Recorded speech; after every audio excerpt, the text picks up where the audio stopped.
Okay, good. Dr. Rambam Hilchos Perek Dalet. So we continue the topic of Ma'aser Bereishis, the works of creation. And yesterday we talked about really Ma'aser Merkava, which is more spirituality, or the Ruchnistic world. And now we talk about more the Gashmistic world. The Rambam we talked about the four Yesodis, Eishach Ma'amafar, fire, water, earth, and air.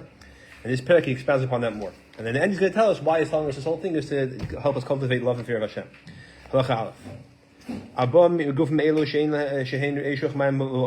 These four bodies, these four primary elements, which are fire, wind, water, and earth, they are the fundamentals of everything that exists under the sky, meaning under the Gagalim.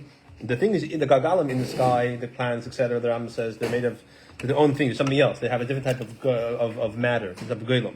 But these things on the earth, under the Gagalim, are from these four. Everything, whether it's animals, humans, birds, creepy crawler things, dog,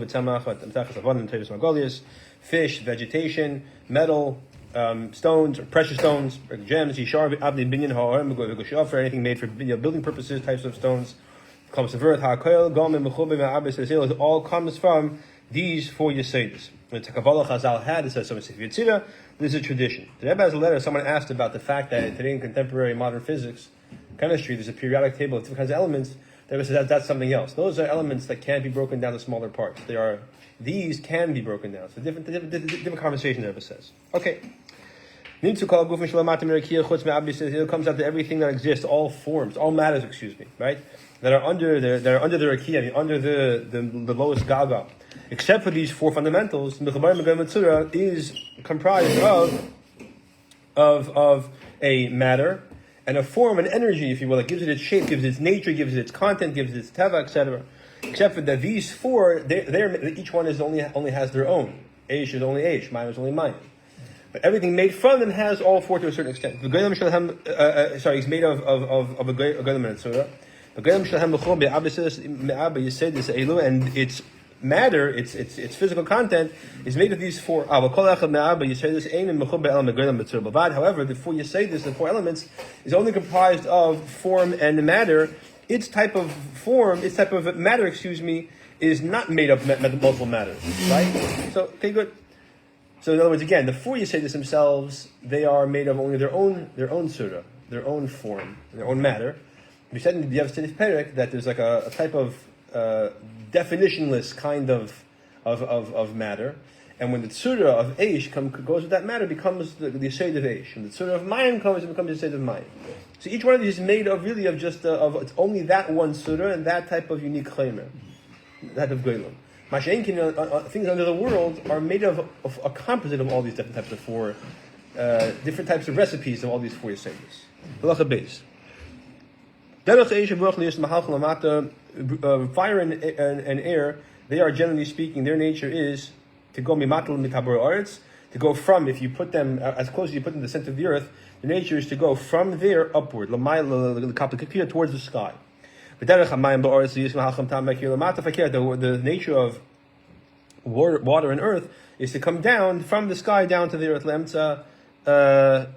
towards the center, towards the middle of these round spheres. So the fire and air are trying to go up, and the earth and water are trying to come down in the center, whichever direction you come from. Since the rakia is around, so whichever you're going towards the middle, you're going away, you're going low, downward. Because the center of the sky is the lowest point, which is in the middle of the earth. So the fact that this whole process of these four Yesodis goes in these directions, not in their consciousness, not in their desire. Unlike the Galgalim, which move in their own awareness, they have a certain amount of bechira, even we said. It's a nature Hashem placed in them. Fire is hot and dry, it's the lightest of them all. Ruach is hot and it's moist. So it's a little bit lower than Eish. So v'mayim karam lachim, water is cold and moist. The earth is cold and dry, and it's the heaviest of them all. So weist is that when it's extremely hot or extremely cold, it's yavish. So extreme hot is Eish, and it's hot and dry. Extremely cold is Oretz. So it's cold and dry. But if it's not, if it's more in between, then it's moist. So Vamayim Kalim Meadows, water is lighter than the earth. Therefore, water is above the earth.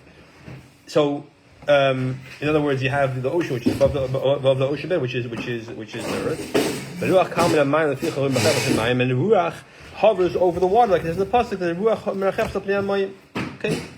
In the Moreh Nevuchim, Ram explains a little differently apparently, but this is what he says over here. Good. The Eish comment. So, in other words, when Hashem created the water in its teva, so water was above the earth. Now, but the Eibush made the Eibush made that the earth should go over the water. That's why you have the islands or hovers out over the water. The Eish ruach, fire is lighter than the wind. Fine. So again, if it's dry, dry is the extremity. Extremely hot is fire. Extremely cold is eretz. They're both very dry. Mashen kein ruach and mayim, they're moist. They're less extreme. So hot, moist is ruach, which is less extreme than Eish. And hot, cold is mayim, which is less extreme than Aretz. That's in between. Since the other fundamentals of building blocks of everything that exists under the sky, you might say, in the earth, turns out that everything which is made, every physical thing, every guf, every item of animals and people and wild animals and birds and fish and things that grow, stones and metal, its matter, its physical part is comprised of these four elements of Eish Chamayim Afer, each one in obviously a little different way. And there these four mix together, and it mixes, there's different recipes, how you mix it, how much you mix it, and based on that, so each one, when it comes together, when it's mixed, you can't compare how the Eish is by itself, how Ruach is by itself, or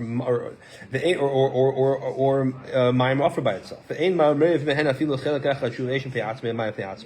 Never have in anything that exists in the universe only the Yesodei of Eish by itself. Even our physical fire is not the Yesodei of Eish by itself. Even our physical water is not Mayim by itself. It has in it other things, yeah. It all changes, and it changes based on the way the composite, based on the constitution. And everything physical thing, every physical item, which is comprised of these four. You have in it the elements of hot and cold and dry and moist simultaneously, and different levels based on its right. So, for example, you have fish; their bodies push more moist than, let's say, a bug, but it's not 100% water. It's not 100% not water. Right? If someone that they're more of a stronger leaning towards, you even say the Eish towards fire, like living things. That's why they have the ficha. That's why they are more moist. Naturally, there's natural heat in a living being. The Eish some things, again, gufa here keeps means like a physical item, an object, some matter. Some of them have much more from the earth, like stones. Therefore, they have much more dryness. So a stone is much more dry than a human, much more cold than a human. Excuse me. All right, much more dry. Actually, he points out yavish. Yeah, sorry. So what's unique about people or about living things? They have their own. They generate their own heat. Stones are unique, he said, because they're ultimately dry. Hence the term trying to squeeze water from a rock, right? Yeah. Sometimes Yahweh has different types of things that are more naturally warm than other things. Right? Nickel is very cold naturally, I think, or copper is very cold naturally. You have some things that are more things that are more dry than others. Some of them all you see is coldness. Some all you see is moisture. Some of them you see that they're cold and dry together. Equally, or cold and dry and moist together equally. I'm not sure what's an example of that, but okay. That depends on why are some things naturally more cold than others, moist than others, hot than others. What's the main ingredient? Is it Eish, Ruach, Mayim Afer? How much? And based on that whole mixture, that's we have this whole thing.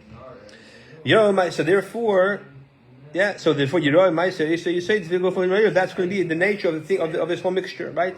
More than the other you say this. Good. Anything made up of these four you say which is basically everything in the earth. It's going to eventually decompose. You skipped a few days, no? Halacha Beis at the end. No. I don't think I did.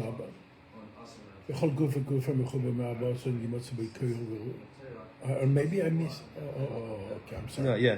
I got lost. Okay, Halacha Gimel. Anything made of these four Yesodis, these four elements, the Hemonif for the Sefer, ultimately is going to separate, decompose back to its source at the end. Some of them decompose very quickly. Some of them takes many, many years, right? A loaf of bread decomposes much faster than a rock, yeah? Anything made from them is not possible. Eventually it's going to decompose and go back to its source in them. Because anything which is created has a beginning, ultimately has an end. It's only the Gagalim, the Abisha created them, they should be forever. That's a Chiddush Hashem made for them. Even gold and rubies, which are have very strong, constitution. They're very, very hard. You can't just break them, and it looks like they've been there for thousands of years. Slowly, it's not possible, and eventually it shouldn't become lost. Go back to its fundamentals, its elements. And each one goes back a little bit where it came from originally. Okay, fine. Since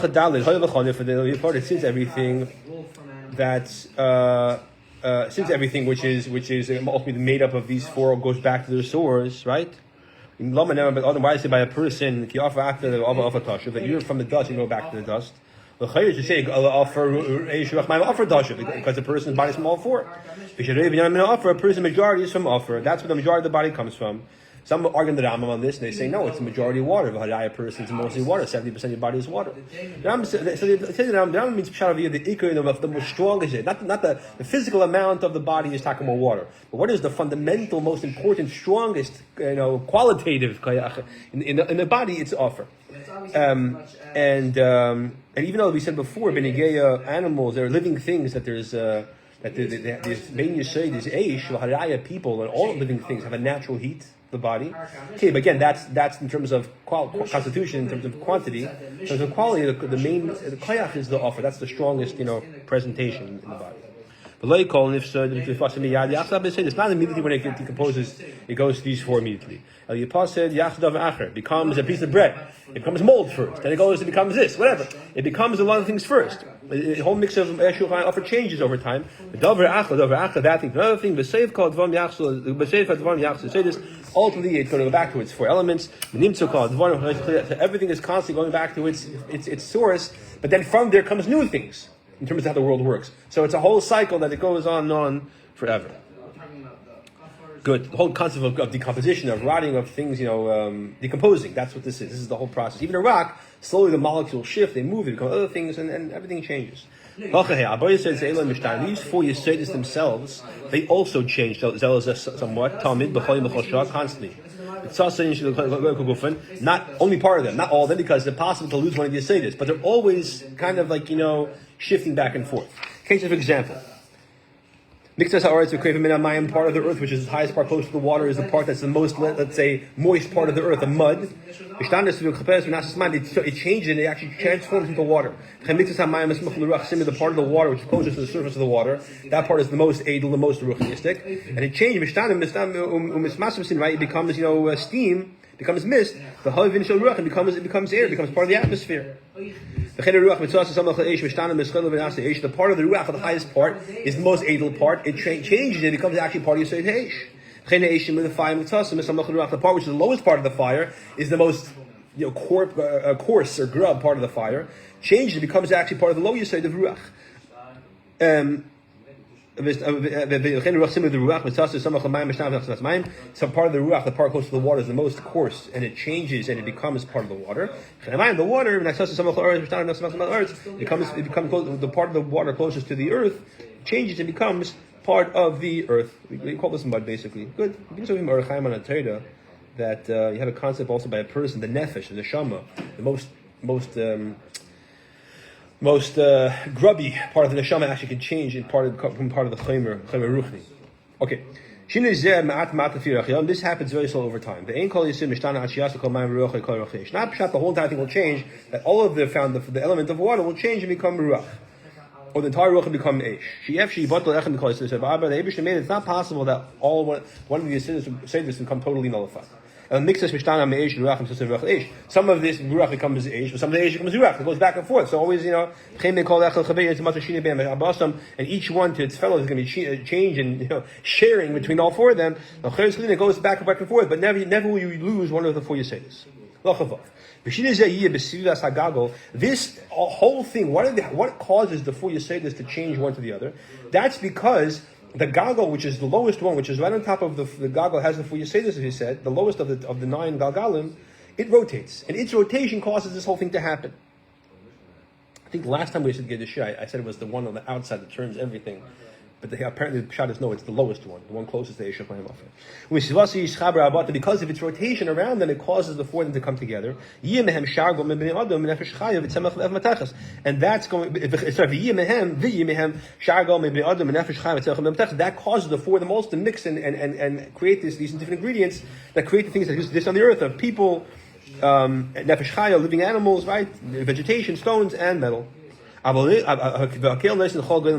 Eibusha gives every single matter its proper form, its proper energy that gives it its nature. Through the 10th malach, lowest malach, which is one called Ishim. That's the one that gives its nature, right? So you have this. It's not, for example, it's not pshat that you have, just the same ingredient, same form, same physical thing. And then the tsura is what changes this to be an apple, and this changes to be a rock. No, it's a different type of physical thing. That's a keli for that type of spiritual energy, for that type of tsura. And the 10th level, the malach ishim, or the malachim of that level, they're the ones who do this. Yeah. And it says in the Sfarim that based on every single different type of thing that exists in the universe, because the different type of ingredients these four say this, each one has their own malach of level of ishim that gives it its type of nature. Okay. The Chazal called the Sarah Shel Olam. All right, in other places. A human being can't see with her eyes a form without the tsura. Anytime you see something, it has a tsura, it has a nature of some sort. It has an apple as its nature, its tava, its taste, its color, it's whatever it is about it. And besides a physical part you can touch, right?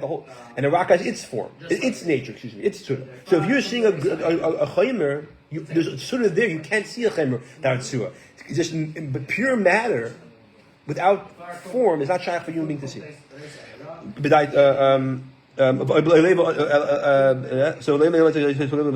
I can't, obviously you can't see a tzur without a grain. You can't see a malach, which is just matter without a form without matter. It's in a person's mind, a person's heart, a person's imagination. He's able to differentiate between the concept of, let's say, this item there's a form and there's a tzur, there's a matter to it. There's a matter and there's a form as well, an energy to it. You can be aware that it's comprised of both. You can comprehend that there's a concept of guf, that their guf is mechuber of the four Yesodis, other four Yesodis. Even you can't see the four Yesodis in the item, you can understand it. And they have some type of gufim that their form is pashut, and there are no other that their matter is pashut. It doesn't have other types of matter. So before you say this, each one is only its own type of unique matter that's mixed with the unique tzur it has, which gives it that it's not comprised of the other four. That's something you can only comprehend in your mind. You can actually see it with your eye. And the type of form which has no matter, which is the malachim, you can't see with your eyes. You can see with the eye of your heart and your imagination and your seichel. They're known. Just so we know about Hashem, we can't see him. You know about malachim, we can't see them. The soul of everything, the life of everything, even when it comes to animals, right? Like you have the nature of it. Okay, the fact that it's alive and not dead is one thing, but the nature, the teva of the ox is even the teva of a polar bear, right? That thing, that nefesh is its nature, is its tsura, just like Hashem gave it. So physical items, the tsura is the shape, the color, the whole thing that makes it just non-chaos matter. But when it comes to things that are alive, it's teva, that's its tsura that Hashem gave it. Yeah. It makes it a minute. Why is it a polar bear and a shark a different species? It's not two living things, no, they're a whole different species. It's teva is different. But that's fine.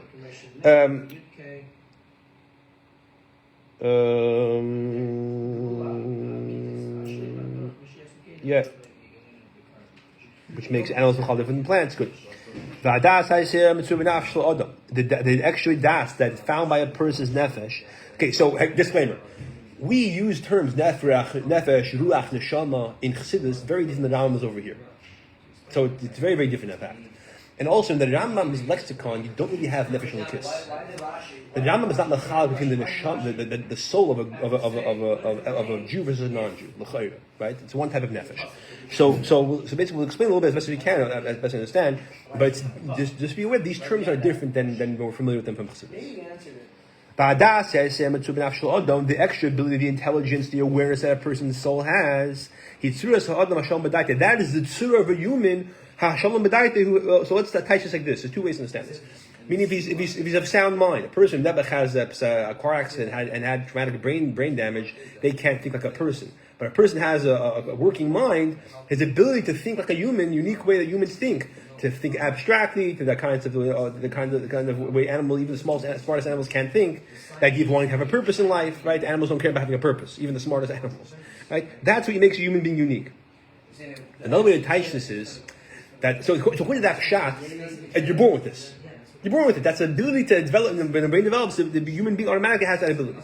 The other pshat is Tzuras Ha'adam, Hashalom B'daite. The Ram is talking about a tzura you get by working on yourself to understand things. It's not automatic. That's what other people understand. The comprehension you achieve as a person, understand abstract things, specifically on the Rambam, understand Hashem, that's the tzura that you get. So it's really the potential Hashem gives you. That's two ways of saying the Rambam. Is this tzura by default, or is it talking about the mind you get through thinking? So, in other words, is the tzura of a person the fact that a human being can think, or is it what happens to you when you choose to think? And there's two ways from the Rambam. Al-Pi Chassidus, they're both true. Because you automatically have a neshama, but the impact it has on you when you work on yourself and you internalize it, that's a higher level of tzura. Okay.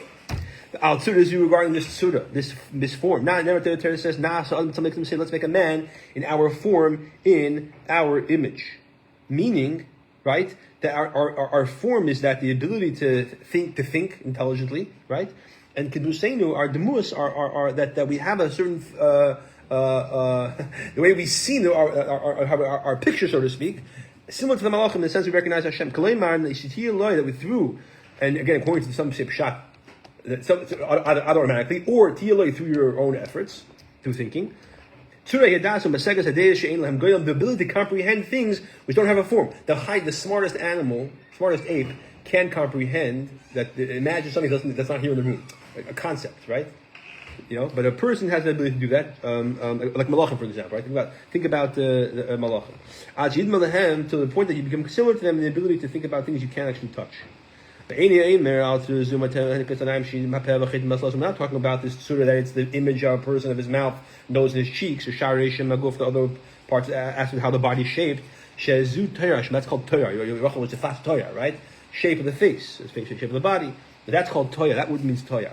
Taka true when it comes to the rock, the tzura is part of the shape is part of the tzura. By a human, that's called toya. The nefesh, it's also not the nefesh. Even an animal has a life. In fact, it's alive. A certain teva. The fact that a human being is alive, they could eat and drink, and be hungry, be thirsty. It can give birth. It can feel. It can be hate, love, and feel emotions, whatever. And think. Again, it's I'm saying over here that it sounds like that the fact that you can think is not the tzura. Some say it is the tzura. So here the Rambam sounds like the Rambam saying that even the fact that you can think it's not the tzura is what happens to you when you choose to think about spiritual things. Like you think about what to have for lunch today. Peanut butter or jelly or both or maybe cream cheese. That's what I'm talking about. But the mahader is all this is part of the nefesh. That's not the tzura. Eladeya hi she tzuras hanefesh. The deya, the intelligence, which is the tzura of the nefesh. But that's what the pasuk says. That when it says make a man in our form, in our image, that's what it's saying that make a person who has the ability to have this kind of form. So those who say we have it, we're born with it, is the potential to have seichel that a human being has. That's the tzura. You work on it; it's very nice, but you have it automatically. How do they say pshat? The Rambam says in mahater that the word mahater, the ability to think, is not the tzura. So they say they'll say pshat. That the Mahader means like not thinking intelligently, like the fact that I'm conscious and if I can think and I can know that there's a loud noise, I get scared. That's called also hidher, if you will. It's not called deya though. Okay. Many times this too is called nefesh, In other words, a contrast to the nefesh that we said before, which is the nature of an animal to be alive. It's teva. So that's by a person. The nefesh is very different. So sometimes it's called nefesh in the pasuk. V'ruach. You have the pasuk, for example. V'nefesh adeni, right? So it's called these lashonos. You have to be careful. Different names. It says in the Sfarim, there's 10 different names for the soul that are in Tanakh. So you shouldn't make a mistake. Each from each name, you learn its content, right? So the term nefesh, for example, is very different by a person and is used by a animal. Yeah. Yeah, fine. This form of a person, the fact that a human being has the ability to think. This is what we might call in Chassidus language nefesh hasichlis, not nefesh hakis, mind you. Not the nefesh hamas, nefesh hasichlis. What makes a human being different than an animal? The ability to think abstractly, to wonder what your purpose is, intelligence, yeah. But human intelligence, yeah. So it's not comprised of the four Yesodis that we're going to say that's going to eventually be decomposed back to them. Nor does it come from the neshama, which the Rambam's expression, the word neshama, is not. It means what we call nefesh bahamas. Just the natural tendency of the fact that there's a person's alive and they can have a survival instinct and be afraid of getting killed. That's not and wanting to survive, right? And even wanting to connect to someone else, right? All that is things animals also do. So it's not from there actually in the sense that it needs the neshama to exist. So, for example, right, that part of the person, the survival instinct that needs to just live the way an animal does, just the fact that if you're hungry, you're aware of it, etc. And that part, similar to an animal, that only really exists once it comes into the body. It doesn't exist by itself. Just like the tzura of a rock doesn't exist until it comes into the rock. Then you have a tzura in a rock. So in the chaymer of the rock, until you have an actual body for this life force to come into, it doesn't really exist. So that's what the neshama is. However, the nefesh is different. It's a special given from Hashem from Shemayim. Everything comes from Hashem, obviously, but there's a special thing Hashem gives that's different than everything else. Therefore, when the person's form, the physical body decomposes and goes backwards for Yesodis, when a person passes away, the neshama was really just there to make the body that it's alive and not dead, just like a dog is alive and not dead. Because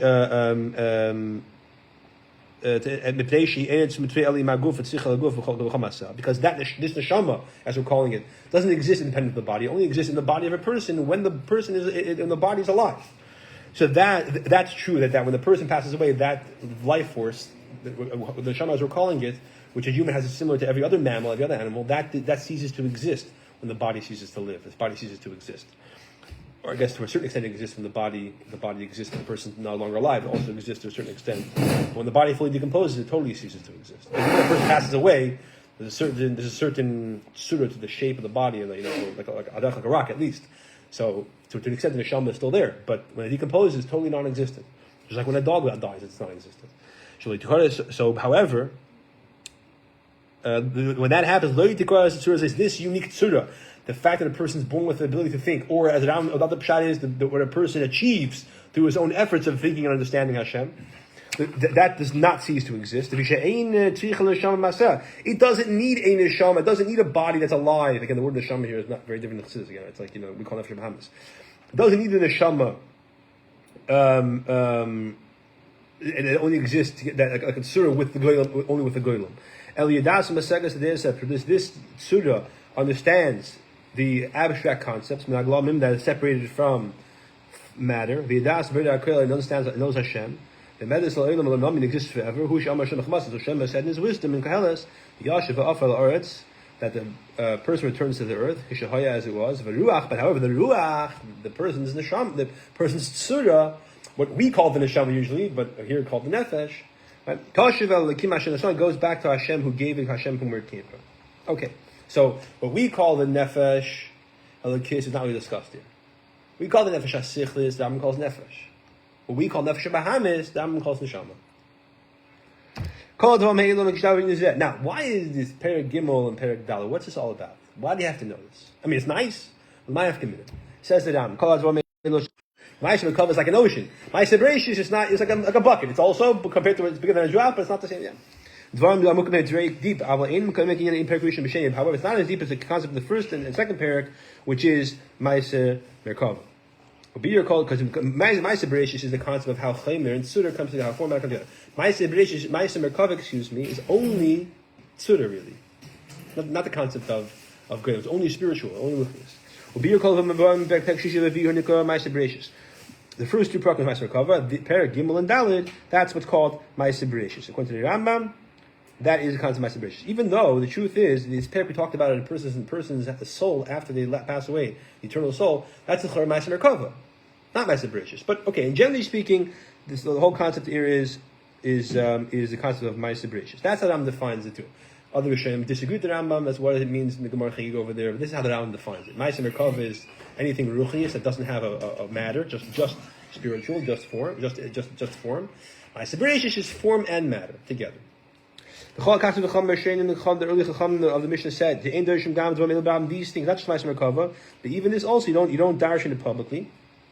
To one person, so you can teach it. It doesn't have to be as exalted as the person who qualifies for Ma'aser Merkava, but he still has to be a candidate. What's the difference between the Ma'aser Merkava or Ma'aser Bereshis? After all, you're not allowed to teach it to any, but you can't give publicly lectures to either. Right? That's why only one person came this year. You can't, only one person came. That Ma'aser Merkava, which is Perek Gimel, which is Kabbalah things, that you only teach only one person. Even that one person, he has to be somebody who you see as a candidate, who understands these things. He has the ability to think abstractly. He's not going to think like, Fadreit. Teaching the basic concepts. Ma'aser Bereshis, if you see somebody you think you could make him a candidate, you're allowed to teach him. It's okay. You tell him everything, these things. Whatever you try to understand, you could teach him. But why don't you teach it publicly? If you teach it. Not everyone has to understand these things well. You have to be one-on-one. So if he has a question, he can ask you, and this way he's not going to start thinking and making all kinds of mistakes. You teach it publicly to people. If it's not true that it's not such a big deal, you don't have to be a candidate. You can teach it to people who are not candidates. But if you teach them more than one person at a time, he might not ask. He's going to think you said something. He's going to start thinking and misunderstanding it, and it's going to impact his faith in Hashem. So in order to keep things pure, you have to teach to one person. So this way, if he has a question, I'll ask you. Now, why is this negate? When a person contemplates these things, he sees the greatness of creation, from the angels and the spheres and humans, etc. He sees Hashem's wisdom. In all the forms and all of the creations, certain things that are just form like the malachim, and Brim are things that are also matter like in physical things. He's going to have this increased love to Hashem. Hashem called the Makkah because everywhere you go, Hashem is there, the omnipresent, yeah? But Tim said, his soul was come to thirst, his flesh will desire to love Hashem. That's in terms of the mitzvah Abba. If Yichad be feared and awed, his own lowliness, but the Lusain his own patheticness, that Kalusain his own lightness, nothingness. And he compares himself to one of the great holy bodies, meaning from the Gagalim or the Malachim. Even the planet, the Gagalim are holy. The Chol Shekin Lachem Yatzuris HaTeres and Nefilas from Gagalim, and certainly from the Gagalim, and certainly when compares himself to one of the Sudas that don't have a Goyim, meaning the Malachim. The Shalis Chabu Goyim Klal, they don't have any matter, just form, which is the angels. He'll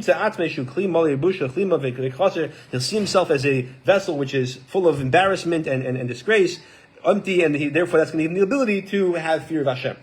These four prakim, these 5 mitzvahs of knowing Hashem exists, the oneness of Hashem, loving Hashem, fearing Hashem. That's called Pardes, the orchard. It says in the Gemara, 4 people into the Pardes, right? And they call it Pardes because it increases in pleasure. It's not essential staple. It's non-essentials, if you will, but it's extra. Okay, even though the great Chachamim and greatness of great Yidden, like Kulam Oya Ben Koyach the Nine was able to understand this incorrectly. From the 4, 3 of them didn't have a good end. One passed away, one didn't become one fry, one went Meshuggah. A person only strong the Pardes, in other words, he delved into these things, he fills his stomach with flesh, meat and wine. Ram says V'lechem basu, don't have dessert till you have the basic meal. V'lechem basu, mitzvahs, knowing the basic of the mitzvahs. This is of course different today, but today we know that for Chassidus, even though these things are basically asher, mutter, regular, nigla, the Chum said it's a small matter. The Ma'aser Mekav is a great matter, and Havaya Rav the mother is a small matter. Learn them first because they make a person's mind settled, and he can understand and comprehend the idea of question and answer. They have the great goodness Hashem gave for the purpose of settling the world. People should act normal and holy. Therefore, the world afterwards you can be able to get haba. Ever can understand them. Every person of the level can comprehend them, and therefore they come first. So Ram starts with them, and he says, learn the rest of my sefer, and then when you finish that, then you can go back and you can delve into the whole Ma'aser Merkava.